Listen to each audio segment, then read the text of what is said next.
Hi. Wednesday morning. இன்னைக்கு என்னோட morning காலையில 5:30க்கு தான் ஸ்டார்ட் ஆச்சு.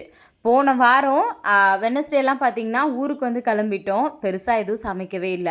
1 வாரம் ஆச்சு கரெக்ட்டா நம்மளோட கிச்சன்ல சமையலெல்லாம் செஞ்சு. இன்னைக்கு மறுபடியும் என்னோட ரொட்டீன் வந்து காலையில கிச்சன்ல வந்து ஸ்டார்ட் ஆயிடுச்சு. இன்னைக்கு தம்பிக்குமே வந்து ஸ்கூல் இருக்கு அப்படின்றதுனால காலையில அவனுக்கு லஞ்ச் எல்லாம் பேக் பண்ணியாச்சு.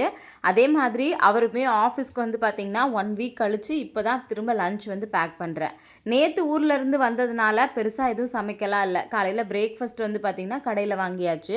மதியம் நானுமே அம்மா வீட்டுக்கு போயிட்டேன். அவர் வந்து வெளியில சாப்பிட்டுக்கிறேன் அப்படின்னு சொல்லிட்டாரு. அதனால இன்னைக்கு தான் காலையில மறுபடியும் கிச்சன்ல சமைக்கிறேன். கொஞ்சம் கஷ்டமா தான் இருந்துச்சு. ஏன்னா 1 வீக் எங்க மாமியார் வந்து பார்த்தீங்கன்னா, என்னை எந்த வேலையும் ஊர்ல செய்ய விடல. எல்லா வேலையும் அவங்களே பார்த்துக்கிட்டாங்க. அதனால நல்லா சாப்பிட்டு ரெஸ்ட் எடுத்துட்டு வந்தாச்சு. இங்க வந்து வேலை செய்றது கொஞ்சம் கஷ்டமா தான் இருந்துச்சு. இருந்தாலும் இங்க நம்ம தான் பண்ணி ஆகணும். இன்னைக்கு மார்னிங் ஹேப்பியா ஸ்டார்ட் ஆயிருக்கு.